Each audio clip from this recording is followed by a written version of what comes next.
नमस्कार दोस्तों, मेरा नाम देवेंद्र सिंह है। बीजी अकाउंटिंग सॉफ्टवेयर में जितने भी आपके प्रोडक्ट हैं, इसका आपको पीडीएफ में कैटलॉग कैसे बनाना है और कैसे आपके कस्टमर्स को सेंड करना है विथ मीडिया।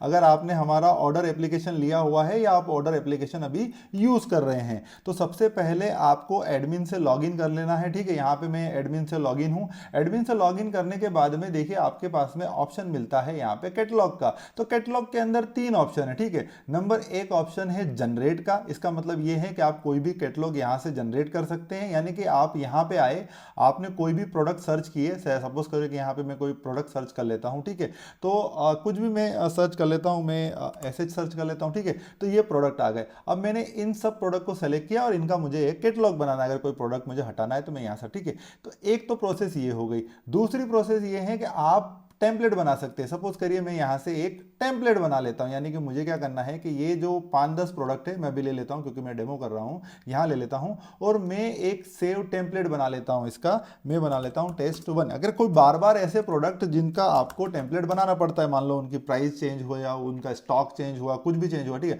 अब जो कैटलॉग बनेगा वो विथ मीडिया बनेगा या विदाउट मीडिया बनेगा। मैंने मीडिया अपलोड किया हुआ है तो मेरा विथ मीडिया बनेगा। मैंने यहाँ पे टेम्पलेट सेव किया। ऐसे आप अलग अलग 3, 4, 5, 7 टेम्पलेट यहाँ पे आप बना सकते हैं।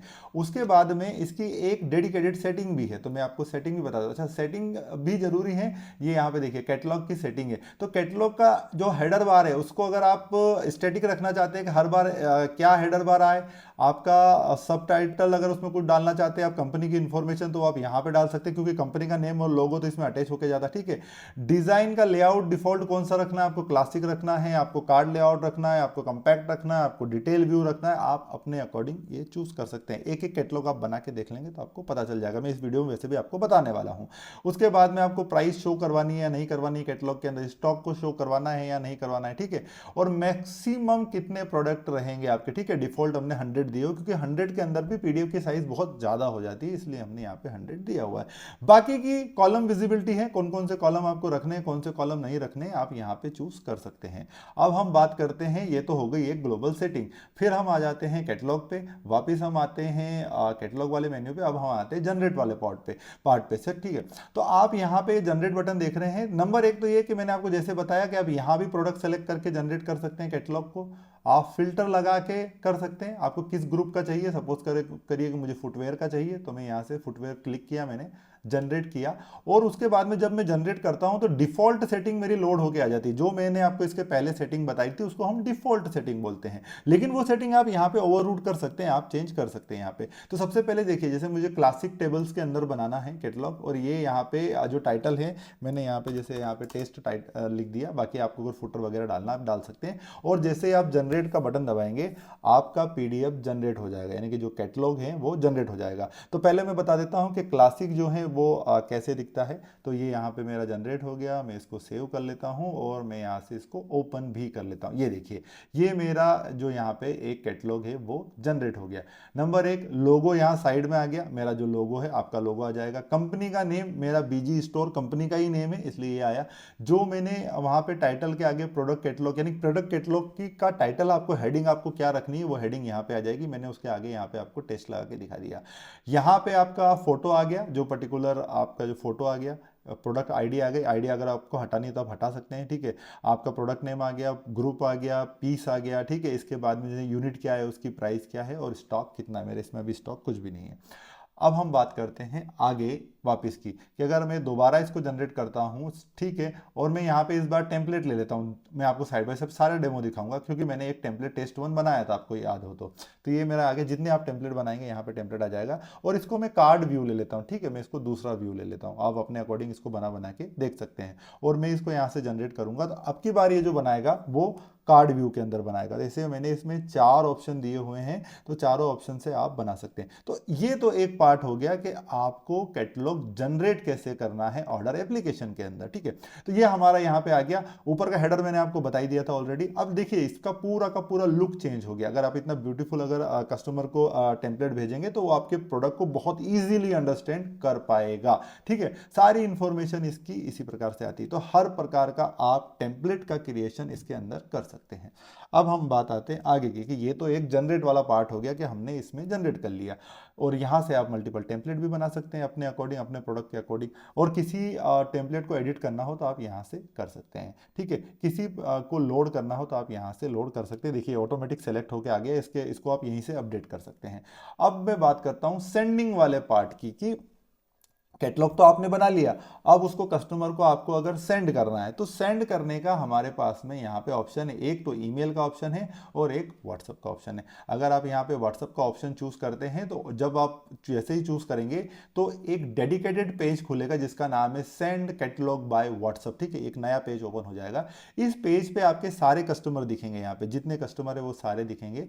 अब आप कस्टमर को ग्रुप वाइज फिल्टर भी कर सकते हैं कि मुझे मान लो सैंडी डेप्टर्स ही चाहिए, एक अकेला सैंडी डेप्टर ही मेरे पास में, आप अपने अकॉर्डिंग ग्रुप लगा सकते हैं। यहां से आप सर्च कर सकते हैं, सेलेक्ट ऑल कर सकते हैं, या फिर आप ऐसे मैन्युअल भी सेलेक्ट कर सकते हैं। मेरे इसमें एक ही कस्टमर है, नहीं आपके पास मल्टीपल कस्टमर हो गए तो इस टाइप से आ जाएगा। उसके बाद में अगर आप कोई मैसेज यहाँ लिखना चाहते हैं, मतलब जो कैटलॉग जा रहा है उसमें मैसेज क्या जाना चाहिए, तो आप यहाँ से उस मैसेज को लिख सकते हैं और यहाँ से आप इसको क्यू में भेज सकते हैं। डायरेक्ट सेंड नहीं करता है, ये क्यू में जाएगा और क्यू सिस्टम इसको ऑटोमेटिक भेजेगा। तो हम बात करते हैं क्यू सिस्टम्स की, तो आप यहाँ पे आएंगे तो व्हाट्सएप क्यू में आप यहाँ पे आएंगे, देखिए ये यहाँ पे ऑटोमेटिक आएगा यहाँ पे। ठीक है, तो इसी प्रकार से आपका सिस्टम चलेगा। ये यहाँ पे आ गया। ठीक है, तो ये क्यू सिस्टम आ गया। अब ये क्यू सिस्टम यहाँ पे क्या दिखा रहा है, स्टेटस कंप्लीटेड दिखा रहा है। तो मैं व्हाट्सएप ओपन करके देख लेता हूँ। सॉरी, ओके, आई थिंक मेरा व्हाट्सअप जो है रीओपन करना पड़ेगा। स्टोरेज की का इशू के कारण वो बंद हो गया। कैटलॉग मुझे रिसीव हो गया है, मैं एक बार देख लेता हूँ। मतलब मेरे सिस्टम का स्टोरेज आउट ऑफ स्टोरेज हो गया, मुझे आइडिया नहीं था। एक मिनट। ठीक है, तो ये यहाँ पे अगर आप देखेंगे तो सॉरी मैं डाउन आता हूँ, ये देखिए ये कैटलॉग मुझे यहाँ पे आ गया। इसी प्रकार से आपका कैटलॉग व्हाट्सएप पे आ गया। अब मुझे अगर इसको ईमेल करना होगा, इसी कैटलॉग को अगर मुझे ईमेल करना है, ठीक है, तो मैं वापस कहाँ जाऊँगा, वापस मैं जाऊँगा कैटलॉग में जो मैंने कैटलॉग्स बनाया था। तो कैटलॉग वाले टैब में मैं आया, सेंडिंग के अंदर आया, तो ये देखिए यहाँ पे ये मेरा कैटलॉग है, वन सेंड दिखा रहा है यहाँ पे। ठीक है, वन ये यहाँ पे सेंड दिखा रहा है। अब मुझे अगर इसको ईमेल करना है तो मैंने सिंपली ये ईमेल वाले बटन पे मैं क्लिक करूंगा और ये देखिए सेंड कैटलॉग बाय ईमेल। तो यहाँ पे वही कस्टमर लोड होंगे जिनकी ईमेल आईडी डली हुई है। अब वही फिल्टर सिस्टम में सब कुछ है। अब मैं यहाँ करूँगा, वही आपको क्या रखना है कैटलॉग में। ठीक है, ऐसा मतलब मैंने एक टेम्पलेट दिया हुआ है, आप अपने अकॉर्डिंग जो भी आपको यहाँ पे बनाना है आप बना सकते हैं। उसके बाद आप यहाँ से जैसे इसको क्यू सिस्टम को इसको क्यू सिस्टम में भेजेंगे, ईमेल ऑटोमेटिक सेंड हो जाएगी। तो ओवरऑल ये सिस्टम व्हाट्सएप और ईमेल अभी दोनों को सपोर्ट करता है और दोनों की कंडीशन के अंदर आप लोग कैटलॉग को भेज सकते हैं। तो ये पूरा का पूरा कैटलॉग सिस्टम था। बाकी मैं आपको बता देता हूँ कि पर्टिकुलर ईमेल्स ओपन करके दिखा देता हूँ यहाँ पे। अगर मेरे पास अभी अगर ईमेल रिसीव हो गया हो तो 1 मिनट का वेट कर लेते हैं। तो फाइनली जो कैटलॉग है वो यहाँ पे मुझे रिसीव हो गया और ये कैटलॉग की जो कैटलॉग है मुझे अटैच होके आ गया। तो बहुत अच्छा ये है पर्टिकुलर ऑप्शन है कि जिससे कि जो कैटलॉग आप जनरेट भी कर सकते हैं और साइड बाय साइड सेंड भी कर सकते हैं। तो इस वीडियो का पूरा पर्पस यही था कि आप कैटलॉग कैसे जनरेट करेंगे और कैटलॉग कैसे सेंड करेंगे व्हाट्सएप और ईमेल पे। बाकी मिलते हैं नेक्स्ट वीडियो में। धन्यवाद।